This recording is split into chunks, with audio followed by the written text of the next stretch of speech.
Hello नमस्कार दोस्तों। स्वागत है आपका अपने परिवार रचना ग्लोबल एकेडमी पर। ये यूट्यूब चैनल हमारा आप देखते आ रहे हो दिन प्रतिदिन, और हम आपको केमिस्ट्री पढ़ाते हैं। हमारा नाम है करण यादव, जिसमें हम आपको कक्षा 11 की केमिस्ट्री चैप्टर फर्स्ट से शुरू करा के, और आज हमारा जो लेक्चर है बेटा वो है 6 लेक्चर, मतलब लेक्चर जो है वो कौन सा है बेटा, छठा लेक्चर है। और इसमें आज हम आपको बताने जा रहे हैं मोल। आपके इस चैप्टर का सबसे ज़्यादा इम्पोर्टेंट जो भाग है, जो सांद्रता के पदों में गिनती किया जाता है, वो किया जाता है बेटा मोल। मोल क्या होता है, ठीक। इसको हिंदी में मोल ऐसे लिखा जाता है और अंग्रेजी में MOLE। अब आप हमारे चैनल, आप अपने परिवार रचना ग्लोबल एकेडमी को अपने यूट्यूब लिंक में जाकर सब्सक्राइब करिए, लाइक करिए और वीडियो को एक सिस्टम के हिसाब से डे बाय डे देखते जाइए। चैप्टर को, पूरी केमिस्ट्री को हम शुरू से स्टार्ट कराए हैं, 0 से, और लास्ट तक पूरा कंप्लीट करा के तभी रुकेंगे। और प्रत्येक दिन आने वाली क्लास के लिए आप बेल आइकन को जरूर दबा लीजिए, ताकि प्रत्येक क्लास का नोटिफिकेशन आप तक पहुंच सके और प्रत्येक क्लास को एक अच्छे रूप में देख सकें। केमिस्ट्री को इतनी अच्छी और आसान भाषा में हम आपको समझाएंगे कि जैसे केमिस्ट्री नहीं लगे, बाकी हिंदी की तरह केमिस्ट्री को आसान करके आप समझ पाएं। केमिस्ट्री को देखकर जो डर लगता था पहले, वो डर आपका खत्म हो जाएगा बेटा। तो आज बात करते हैं हम मोल की। बहुत इंपॉर्टेंट क्लास हो रही है आपकी आज। इंपॉर्टेंट क्लास का मतलब बेटा, ये मोल जो है पूरे चैप्टर का बहुत ही इंपॉर्टेंट पोर्शन है। देखो मोल होता क्या है, तो मोल एक वह संख्या है जो 12 ग्राम कार्बन के 12 परमाणुओं की उपस्थित संख्या जितनी होती है वो क्या कहलाती है, मोल कहलाती है। जैसे पहले इसकी परिभाषा देख लो मोल की, फिर उसके बाद आपको समझाते हैं बेटा। तो परिभाषा मोल यानी कि मोल, ठीक। तो मोल क्या है? मोल एक संख्या है जो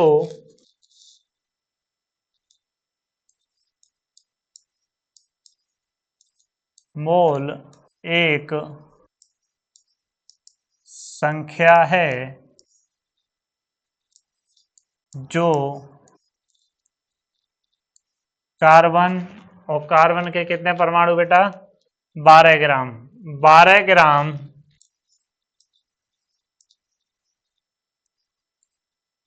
कार्बन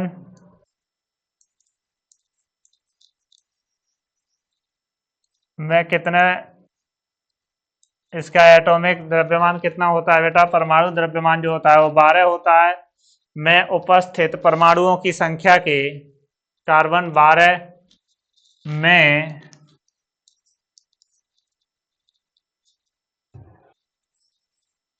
उपस्थित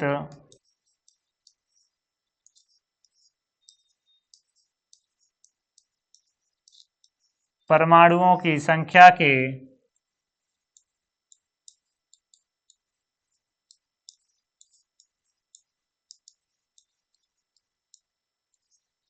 बराबर होती है।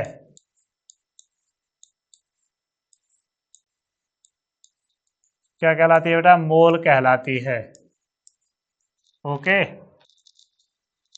अब देखो इसकी जो परिभाषा थी, मोल एक संख्या है जो 12 ग्राम कार्बन के 12 में उपस्थित किसकी संख्या के, परमाणुओं की संख्या के बराबर होती है। यदि हम किसी एक मॉलिक्यूल को लेते हैं, यानी कि एक तत्व को लेते हैं, तो उसको परमाणु बोला जाता है। और एक से अधिक 2, 3 अथवा 4 हों या फिर इससे ज़्यादा हों तो उसको मॉलिक्यूल यानी कि अणु बोला जाता है।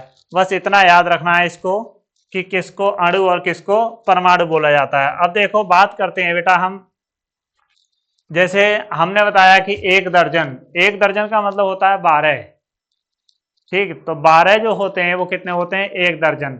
अब आपने एक दर्जन चाहे कोई पेन खरीदे हो, चाहे आपने एक दर्जन केले खरीदे हो या फिर एक दर्जन पुस्तकें खरीदी हो, तो ये क्या कहलाएगा बेटा? एक दर्जन बराबर क्या होता है? 12 पेन या पुस्तक या केले कितने हो गए? जहां एक दर्जन की बात करेंगे वहां करते हैं हम कितने संख्या में रहेंगे? तो 12 रहेंगे। ठीक है।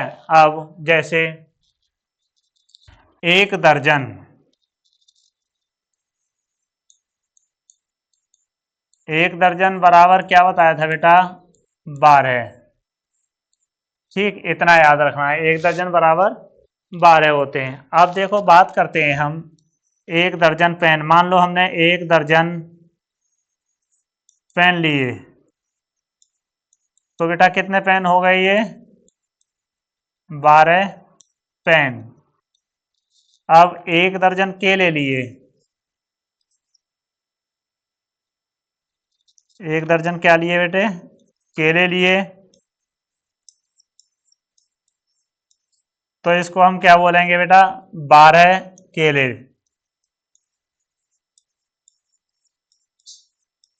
इसी तरह से हम बात करेंगे बेटा, एक दर्जन पुस्तकें खरीदी,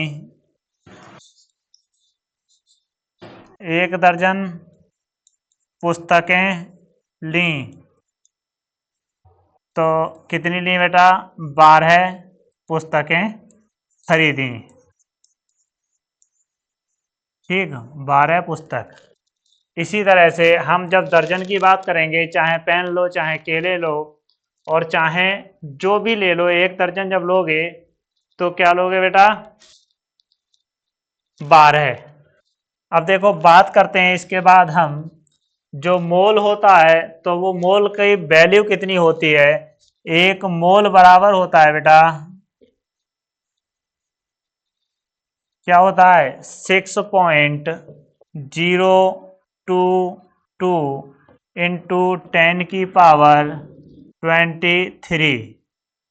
ये क्या होता है बेटा? एक मोल की वैल्यू होती है।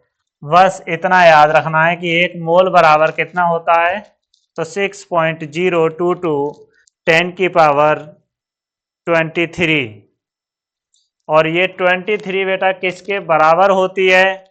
तो ये होती है Na के बराबर। किसके? Na। Na यहां पर क्या है बेटा? ये है आवोगाद्रो संख्या।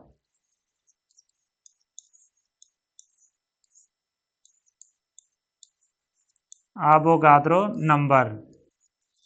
ठीक, तो ये एक मोल बराबर 6.022 इंटू 10 की पावर 23 Na, यानी कि Na क्या होता है? आवोगाद्रो संख्या होती है बेटा, इसके बराबर एक मोल की वैल्यू होती है। अब बात करते हैं बेटा हम नेक्स्ट पेज पर, जो शुरुआत करते हैं तो बताते हैं।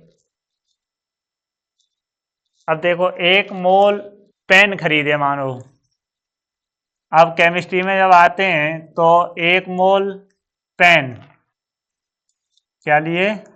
पेन लिए। अब एक मोल पेन की वैल्यू कितनी होगी बेटा? 10 मतलब 6.0 कितना बताया था? 6.022 इंटू 10 की पावर 23 क्या खरीदे? पेन। एक मोल की वैल्यू इतने के बराबर होगी बेटा। इसी तरह से हमने मान लो एक मोल क्या खरीदा? बुक्स खरीदे।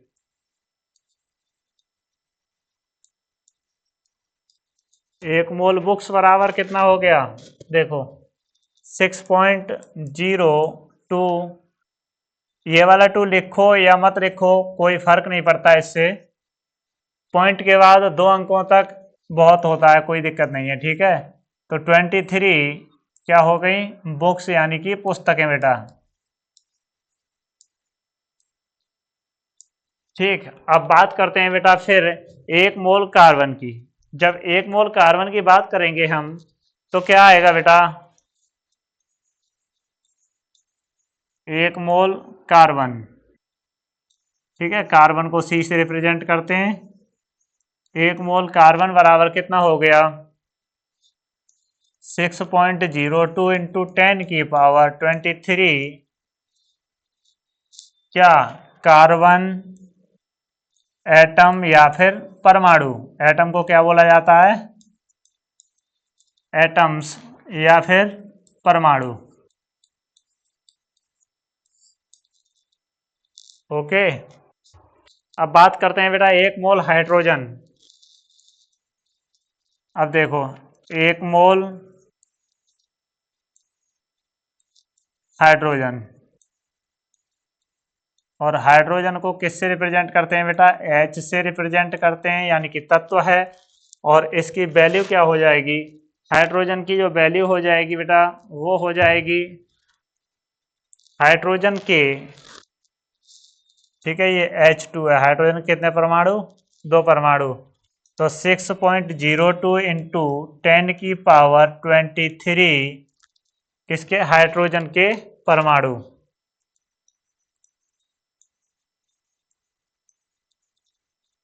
हाइड्रोजन के, और परमाणु नहीं आएगा बेटा, ये आएगा हाइड्रोजन के अणु। जब हम बात करते हैं, मैं अभी बता रहा था थोड़ी देर पहले आपको कि जहां एक तत्व होता है वहां परमाणु होता है, और जहां एक से ज्यादा 2 अथवा 3 4 5 जितने तत्व होंगे मिलाकर क्या बनते हैं, सब अणु बन जाते हैं। ठीक है, हाइड्रोजन के मॉलिक्यूल या फिर अणु, मॉलिक्यूल या अणु इसलिए बोला गया है बेटा कि इसमें हाइड्रोजन के कितने परमाणु हैं, 2 परमाणु हैं। ओके, अब बात करते हैं हम 1 मोल अमोनिया। 1 मोल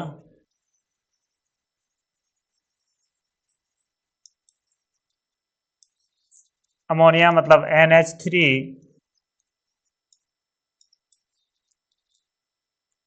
इसकी वैल्यू 6.02 इंटू 10⁻23, और 23 बेटा क्या आएगा इसमें, अमोनिया के अणु।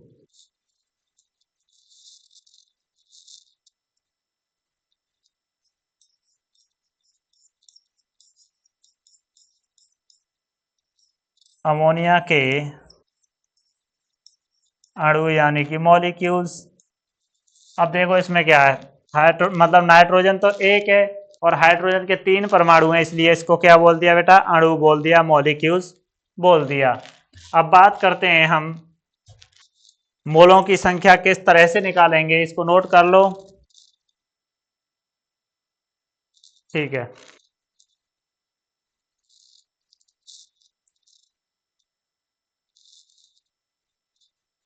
अब देखो मोलों की संख्या जब निकालनी होती है बेटा, मोलों की संख्या बराबर होती है कणों की संख्या बटे,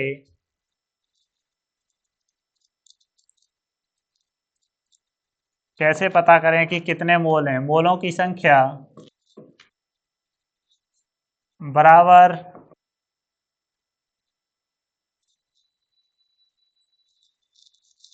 मोलों की संख्या बराबर कणों की संख्या बटे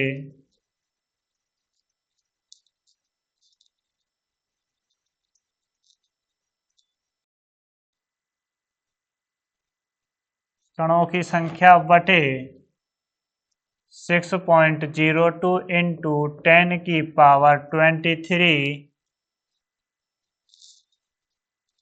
और ये क्या है बेटा, अणु।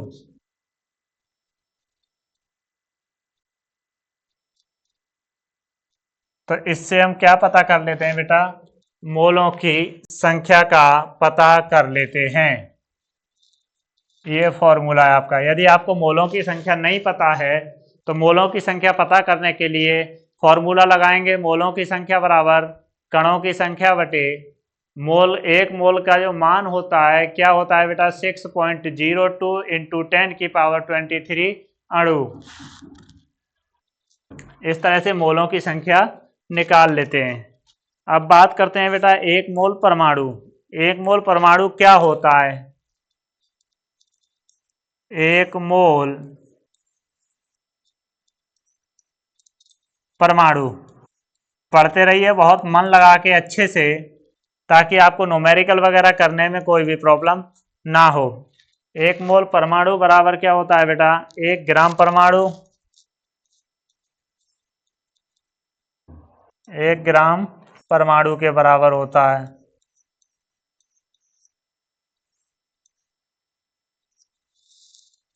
एक ग्राम परमाणु के बराबर होता है।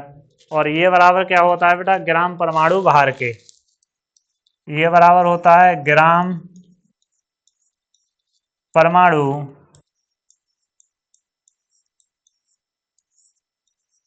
भार के।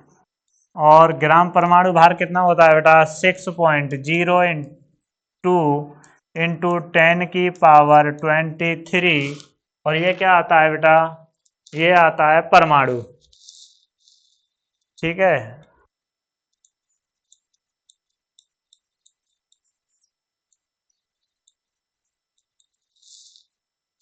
परमाणु के।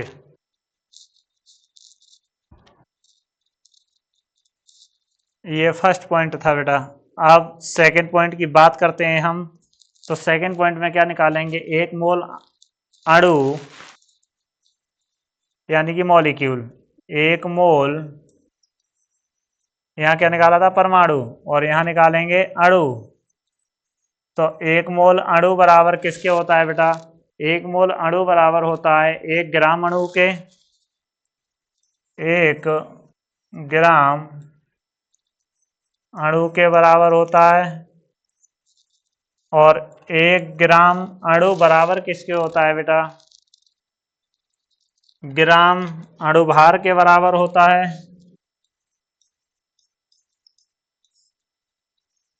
ग्राम अणुभार के बराबर होता है। और जो अणुभार बराबर किसके होता है बेटा? ये होता है 6.02 इंटू 10⁻23। और ये किसके बराबर होगा? अणु का जब वैल्यू निकाल रहे हैं तो अणु के बराबर होगा। ठीक। अब इसी तरह से बेटा हम नेक्स्ट बात करते हैं थर्ड पॉइंट में। हाँ लिख लो इसे। ठीक है, स्क्रीनशॉट ले लिया करो।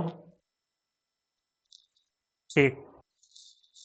अब बात करते हैं बेटा थर्ड पॉइंट। इसमें क्या आता है? थर्ड पॉइंट आता है हमारा, तो थर्ड पॉइंट में क्या पूछता है? एक मोल आयन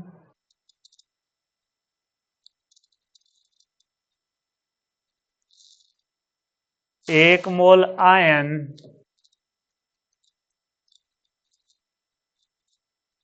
एक मोल आयन बराबर किसके होता है बेटा? एक मोल आयन बराबर होता है 1 ग्राम आयन के। 1 ग्राम आयन के। और 1 ग्राम आयन किसके बराबर होता है? ग्राम आयन, यानी कि ग्राम आयन भार के। ग्राम आयन भार के बराबर। और इसकी जो वैल्यू होती है बेटा, 1 मिनट होल्ड करो।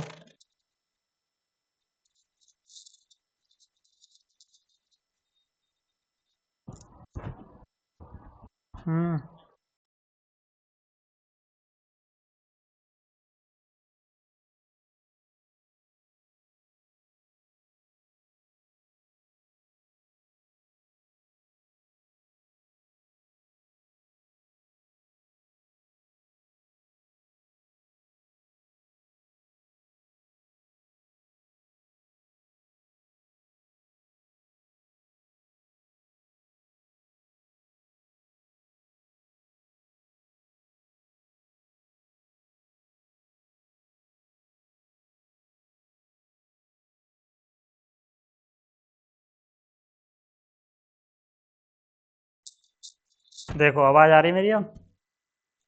ओके। तो 1 ग्राम आयन भार बराबर होता है कितने के बेटा? 6.02 इंटू 10⁻23 किसके बराबर होता है बेटा? आयन के बराबर होता है।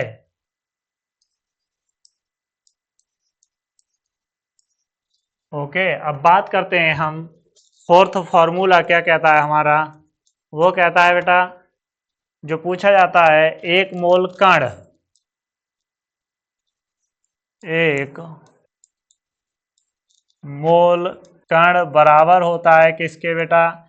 1 ग्राम कण के, 1 ग्राम कण के बराबर होता है। और दूसरा क्या होता है बेटा? ग्राम कण भार बराबर होता है, ग्राम कण भार बराबर, ग्राम कण भार बराबर होता है 6.02 इंटू 10⁻23 और किसके बराबर होता है बेटा? कण के बराबर होता है। ये आपके फॉर्मूले होते हैं, इनको याद कर लेना। जब हम परमाणुओं के लिए इस वैल्यू को निकालेंगे बेटा, तो परमाणुओं के लिए वैल्यू को निकालने पर कैसे फॉर्मूला लिखा जाएगा वो आगे बता रहे हैं अभी। परमाणुओं के लिए निकालने पर, ठीक, किस तरह से निकालेंगे देखो।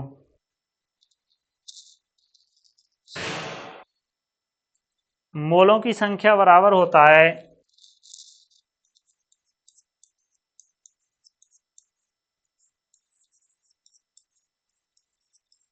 मोलों की संख्या बराबर क्या होता है? ग्राम में मात्रा, मतलब 1 ग्राम में उपस्थित मात्रा, ग्राम में मात्रा बटे क्या होता है? परमाणु का भार।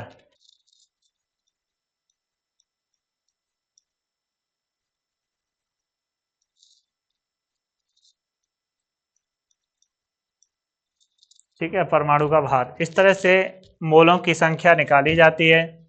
जब हम किसी परमाणु के लिए इसकी वैल्यू निकालेंगे तब मोलों की संख्या बराबर होगी बेटा, मोलों की संख्या बराबर ग्राम में मात्रा बटे क्या है? परमाणु का भार। जितना परमाणु का भार होगा उससे क्या कर देंगे? भाग दे देंगे। किसको भाग देंगे? ग्राम में जो मात्रा उपस्थित होगी परमाणुओं की, उसके लिए। अब बात करते हैं नेक्स्ट बेटा। तो नेक्स्ट क्वेश्चन में आता है, अणुओं के लिए जब इसकी वैल्यू निकालते हैं तो हम कैसे निकालेंगे? ये देखो, अणुओं के लिए इसकी वैल्यू निकालने पर किस तरह से निकाली जाएगी वैल्यू इसकी? तो वो निकाली जाती है बेटा, मोलों की संख्या, हाँ, ये है मोलों की संख्या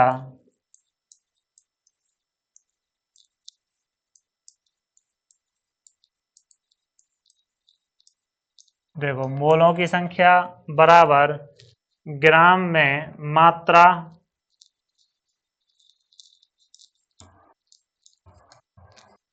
ग्राम में मात्रा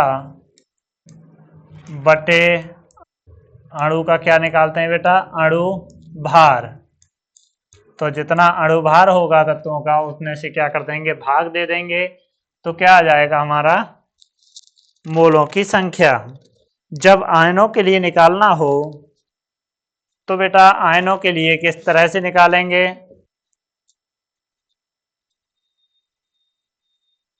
आयनों के लिए जब निकालेंगे हम तो किस तरह से निकालेंगे? देखो, मोलों की संख्या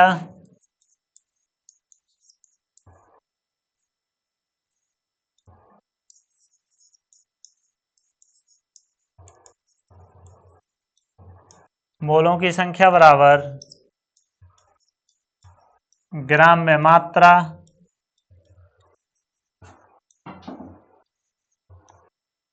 ग्राम में जितनी मात्रा होगी वो बेटा, ठीक, बटे क्या निकालते हैं, आयनों का भार, ठीक है, बटे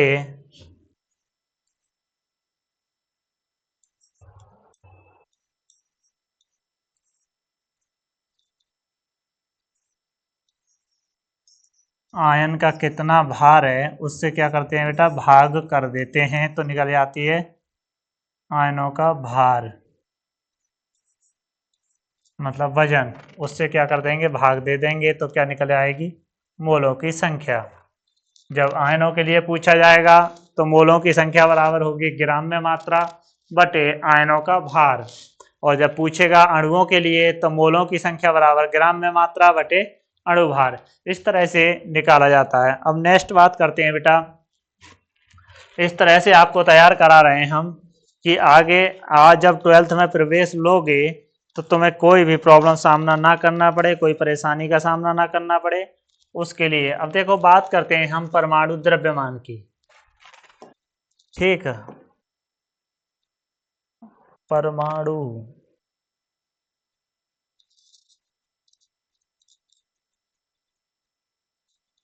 परमाणु द्रव्यमान,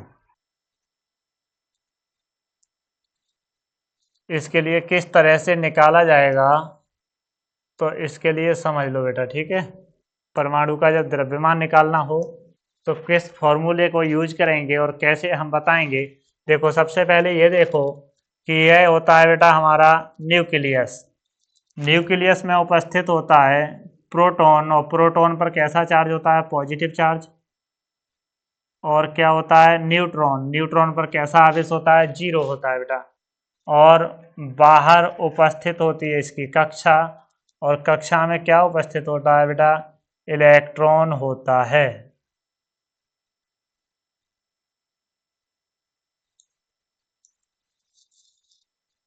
इलेक्ट्रॉन,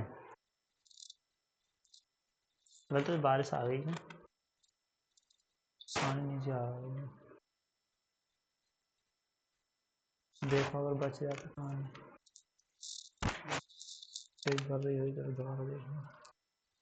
देखो बेटा अब बात करते हैं हम किस तरह से इसका निकाला जाता है। तो एटॉमिक मास निकाला जाता है बेटा, और एटॉमिक मास प्रोटॉन, न्यूट्रॉन और इलेक्ट्रॉन, इन तीनों का जो वैल्यू होगा वो किस तरह से निकाली जाएगी बेटा। देखो अब ये मैंने बताया था आपको, ये होता है नाभिक यानी कि न्यूक्लियस, किसी भी परमाणु का नाभिक, न्यूक्लियस। और ये होती है बेटा कक्षा, किसकी कक्षा, इलेक्ट्रॉन की, जिसमें इलेक्ट्रॉन निरंतर गति करता रहता है, वो कक्षा कहलाती है।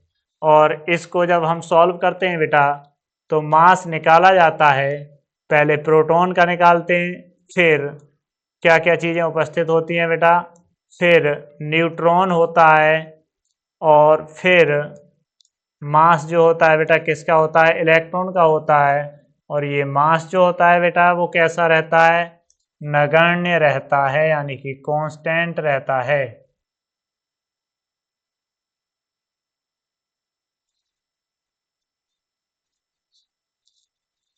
नगण्य, ठीक। अब इसको कैसे देखते हैं बेटा, देखो जो इलेक्ट्रॉन होगा बराबर हो भी सकता है और नहीं भी हो सकता है, किसके, इलेक्ट्रॉन का भार बराबर होगा मास न्यूट्रॉन के, और इसका मान आपस में बराबर हो भी सकता है और नहीं भी हो सकता है। तो इसकी जो वैल्यू होगी बेटा वो क्या होगी, 1.67 इंटू 10 की पावर कितना रहेगा बेटा, 24 और ग्राम, ठीक।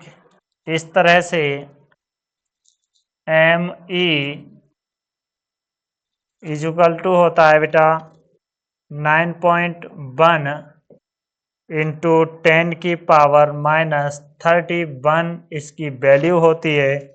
और ये वैल्यू बेटा किस में आएगी, ये आएगी तुम्हारी किलोग्राम में। ठीक, करना बहुत जरूरी है। अब बात करते हैं बेटा हम जो प्रोटॉन का मास होता है, द्रव्यमान होता है, वो कितना होता है बेटा? 1837 किसके? ME, मतलब इलेक्ट्रॉन का मास के बराबर होता है। ठीक, अब बात करते हैं हम बेटा कार्बन की। तो कार्बन परमाणु को किस तरह से निकाला जाता है, यहां तक नोट करो। देखो, कर दिया नोट। अब बात करते हैं, ये परमाणु है, परमाणु के नाभिक में प्रोटॉन और न्यूट्रॉन उपस्थित होते हैं। न्यूट्रॉन पर किसी भी प्रकार का कोई आवेश नहीं होता, अर्थात न्यूट्रल होता है, उदासीन होता है। और प्रोटॉन पर कैसा आवेश होता है? पॉजिटिव आवेश होता है। और इलेक्ट्रॉन पर कैसा आवेश रहता है बेटा? नेगेटिव रहता है। इसीलिए नाभिक के चारों ओर इलेक्ट्रॉन क्या करता है? गति करता है, पॉजिटिव के चक्कर काटता है, नेगेटिव चार्ज होने की वजह से इलेक्ट्रॉन। ठीक, अब बात करते हैं बेटा नेक्स्ट। तो नेक्स्ट में क्या देखा जाता है? एक कार्बन बराबर, हाँ, एक कार्बन बराबर कार्बन परमाणु द्रव्यमान। एक कार्बन, और एक कार्बन क्या है बेटा? परमाणु।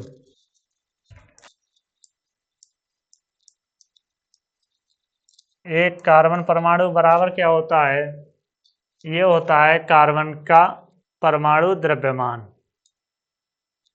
कार्बन का परमाणु द्रव्यमान, इसको याद कर लेना। और बस याद क्या कर लेना, एक बार समझ गए तो इसको बेटा कहीं भी इसकी वैल्यू पुटअप करोगे तो क्या आएगा? आंसर एकदम धड़ल्ले के साथ आएगा। ठीक है, तो ये कार्बन का क्या है बेटा? परमाणु द्रव्यमान है।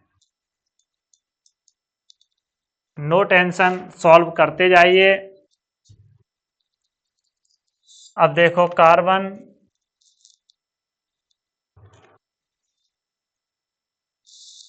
कार्बन बराबर होता है बेटा किसी भी परमाणु का प्रोटॉन प्लस उसी परमाणु का क्या है बेटा? न्यूट्रॉन। मतलब इलेक्ट्रॉन की वैल्यू पीछे बता दी थी। अब कार्बन में क्या क्या चीजें रह गई बेटा? कार्बन में प्रोटॉन रह गया और न्यूट्रॉन रह गया। और ये नाभिक की बात कर रहे हैं हम। तो नाभिक में इसकी वैल्यू पुटअप करने के लिए बेटा, जैसे हमने एक परमाणु था और परमाणु में क्या क्या चीजें थी? न्यूट्रॉन और प्रोटॉन। ठीक, तो प्रोटॉन पर पॉजिटिव चार्ज और न्यूट्रॉन पर जीरो। तो ये क्या कर दिया? प्रोटॉन और न्यूट्रॉन ले लिया बेटा। अब प्रोटॉन और न्यूट्रॉन, इसमें बाहर क्या उपस्थित है? इलेक्ट्रॉन उपस्थित है। तो इसमें कितने प्रोटॉन थे बेटा? 6 थे। कार्बन का परमाणु क्रमांक कितना होता है? 6 होता है। जब कार्बन हमने यहाँ पर लिया है तो कार्बन का परमाणु क्रमांक कितना रहेगा? 6 रहेगा। ठीक, उसी तरह से प्रोटॉन और न्यूट्रॉन क्या होंगे? इसमें 6 ही न्यूट्रॉन होंगे और 6 ही प्रोटॉन होंगे।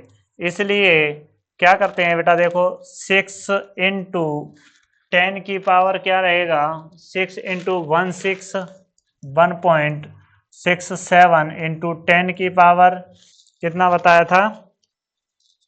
-24 प्लस दूसरे न्यूट्रॉन का 6 इंटू 167 इंटू 10 की पावर -24। अब बात करते हैं बेटा एक कार्बन परमाणु की। एक कार्बन परमाणु, तो एक कार्बन परमाणु जो होगा बेटा, एक कार्बन परमाणु का द्रव्यमान, एक कार्बन परमाणु का द्रव्यमान कितना होगा? 12 गुणा द्रव्यमान। देखो परमाणु भार कितना होता है? परमाणु क्रमांक 6 होता है, परमाणु भार 12। तो गुणा किससे करनी है? 1.67 इंटू 10 की पावर -24। ठीक, ये द्रव्यमान है बेटा। तो ये किसके बराबर होगा? देखो 12। और 12 क्या है बेटा? AMU, यानी कि एटॉमिक मास यूनिट। AMU के बराबर होता है, इसको बोला जाता है बेटा एटॉमिक मास यूनिट।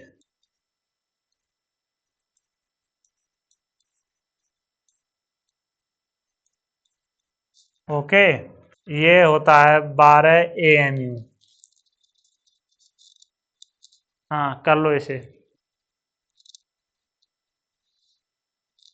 अब देखो, 1 AMU बराबर होता है बेटा,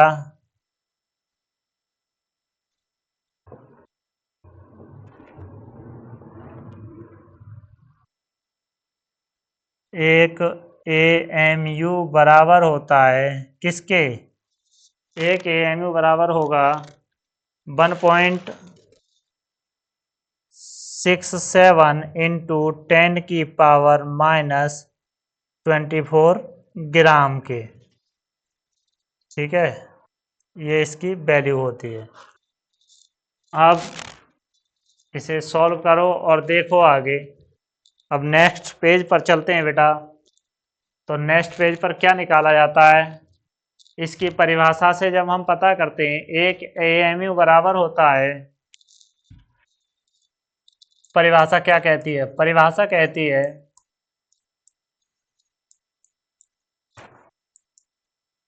1 AMU बराबर 1/12 यानी कि 1/12 इंटू 1 कार्बन, मतलब एक कार्बन के परमाणु का परमाणु भार गुणा परमाणु क्रमांक।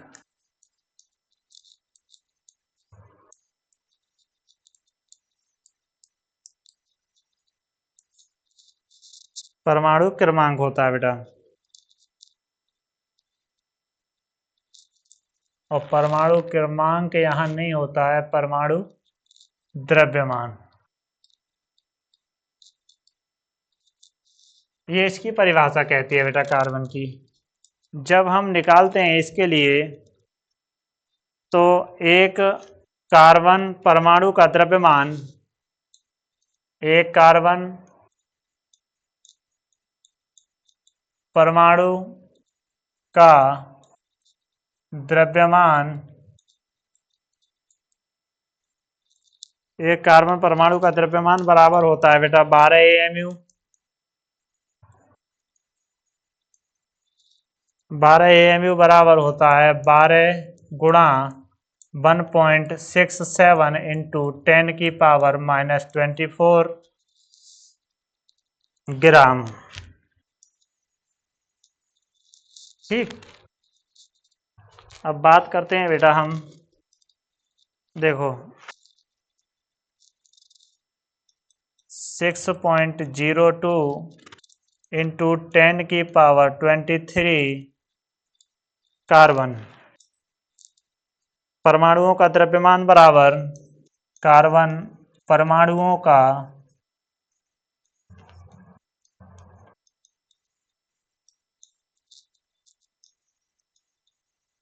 द्रव्यमान बराबर क्या होता है बेटा? 12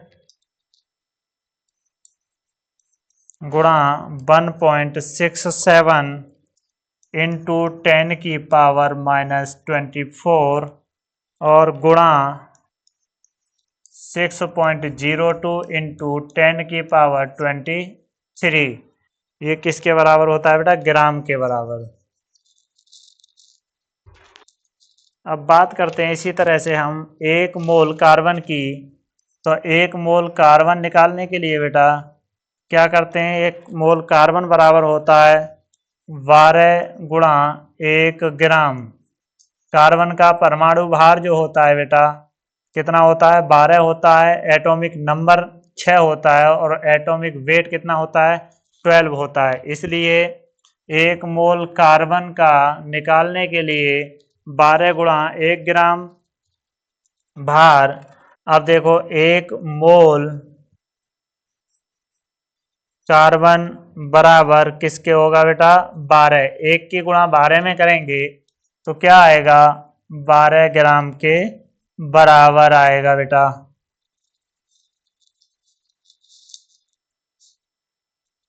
ठीक, अब इसी तरह से मोल संकल्पना को देखते हुए बेटा हम थोड़ा सा और आपको बता दें इसमें, जैसे ऑक्सीजन लिया, ठीक है, एक एग्जांपल और करा दे रहे हैं आपको।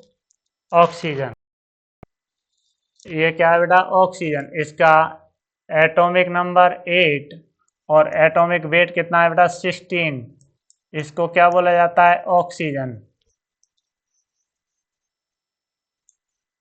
ठीक है, ऑक्सीजन। अब देखो, ये मान लो कोई भी ऑक्सीजन का परमाणु है, इसमें उपस्थित क्या क्या चीज़ें हैं बेटा, न्यूट्रॉन और प्रोटॉन उपस्थित हैं इसमें, ठीक। तो कितने, 8 जितना परमाणु क्रमांक होता है उतने प्रोटॉन, और जितने प्रोटॉन उतने न्यूट्रॉन होते हैं। अब ये क्या करता है बेटा, इलेक्ट्रॉन की संख्या, तो इलेक्ट्रॉन कितने होंगे इसमें, 8 इलेक्ट्रॉन होंगे। प्रोटॉन, इलेक्ट्रॉन और न्यूट्रॉन सभी की संख्या क्या है, ऑक्सीजन बराबर है। तो इसमें निकालेंगे बेटा, एक ऑक्सीजन परमाणु का द्रव्यमान बराबर होगा, एक ऑक्सीजन परमाणु का द्रव्यमान, पहले कार्बन का निकलवाया, अब निकलवा रहे हैं बेटा ऑक्सीजन का। एक ऑक्सीजन परमाणु का द्रव्यमान बराबर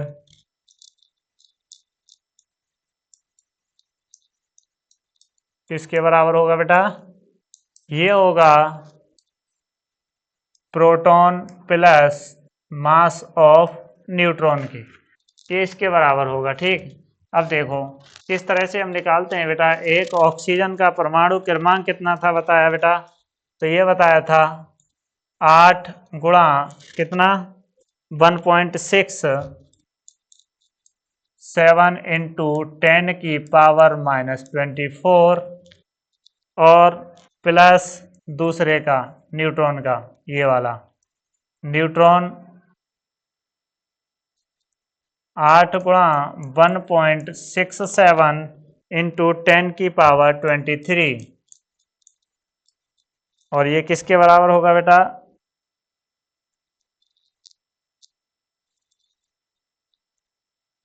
-24। अब ये बात करते हैं बेटा, देखो 8 और 8 कितना, दोनों जोड़ोगे तो कितना हो गया, 16। यानी एक परमाणु ऑक्सीजन का अणु भार कितना था, परमाणु भार कितना था, तो वो 16 गुणा 1.67 इंटू 10 की पावर -24, और ये किसके बराबर हो गया बेटा, देखो ये, इसका आंसर कितना मानेंगे हम, 16 ग्राम, AMU, मतलब एटॉमिक मास यूनिट, ठीक है, ये ऑक्सीजन का हो गया बेटा। अब उसी तरह से हम परमाणुओं का द्रव्यमान निकालें, ऑक्सीजन के परमाणुओं का द्रव्यमान, तो किस तरह से निकालेंगे बेटा, 6.02 इंटू 10 की पावर 23, और 23 ऑक्सीजन परमाणुओं का द्रव्यमान, ऑक्सीजन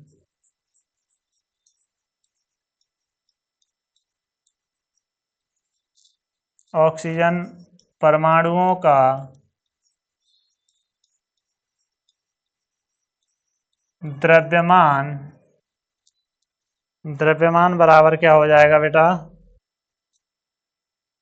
अब देखो द्रव्यमान, तो ये द्रव्यमान कितना होगा, 16 गुणा 1.67 इंटू 10 की पावर -24 इंटू 6.02 इंटू 10 की पावर 23, ये किसके बराबर होगा, ग्राम के बराबर। अब जो आएगा बेटा तुम्हारा वो कितना आएगा, 16 AMU, मतलब 16 ग्राम, किसके बराबर आएगा, GAM, इसको बोला जाता है बेटा, GAM को बोला जाता है ग्राम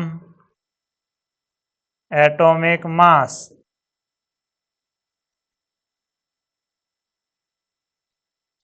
ओके, कितने के बराबर होता है, और ये किसके बराबर होता है बेटा, 1 मोल के बराबर, 1 मोल क्या बेटा, 1 मोल ऑक्सीजन।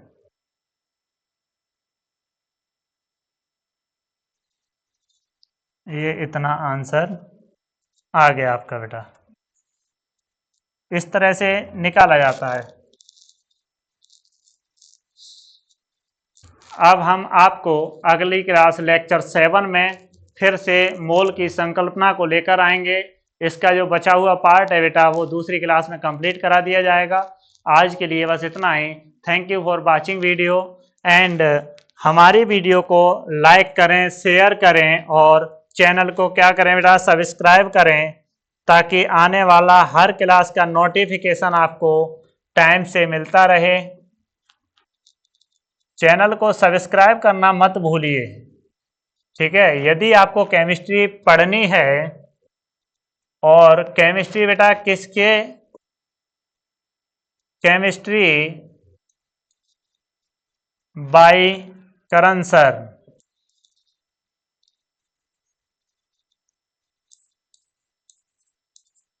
केमिस्ट्री बाय करण सर। तो चैनल है हमारा, इसके लिए रचना ग्लोबल एकेडमी। कौन सा चैनल है बेटा, ये है रचना ग्लोबल एकेडमी। पर आपको सभी क्लासें फिजिक्स, केमिस्ट्री और बायोलॉजी की बिल्कुल निःशुल्क दी जा रही हैं। उनको देखते रहिए एकेडमी पर, ठीक। इस चैनल को सब्सक्राइब करना मत भूलिए, चैनल को सब्सक्राइब करिए। और जो हमारा यूट्यूब चैनल है बेटा रचना ग्लोबल एकेडमी, इस चैनल को जरूर सब्सक्राइब करिए। और सब्सक्राइब करने के बाद आपको बेल आइकन पर भी क्या कर देना है, क्लिक कर देना है, ताकि आने वाली हर क्लास का नोटिफिकेशन आपको पहुंच सके और आप घर बैठ के आराम से 40 मिनट 45 मिनट आराम से तैयारी करके अच्छे नंबर गेन कर सकें, अच्छे नंबरों को प्राप्त करके अपना सर ऊंचा उठा सकें। इसी के साथ हम अपनी क्लास आज यहीं तक, और कल फिर लेकर आएंगे आपके लिए मोल संकल्पना का अगला टॉपिक पार्ट 2 अगले लेक्चर में कंप्लीट कराया जाएगा। Thank you for watching video. Okay, लेकिन हमारे चैनल को बेटा सब्सक्राइब करिए और अपने दोस्तों को शेयर भी करिए, ताकि हमारी क्लास ज़्यादा से ज़्यादा लोगों तक पहुंच सके और सभी को लाभ पहुंचा सके। Thank you. हाँ नमस्ते बेटा, नमस्ते जी। अच्छा समझ में आ रहा है, बहुत बढ़िया, okay. Thank you for watching video बेटा। बस आज के लिए बस इतना ही था।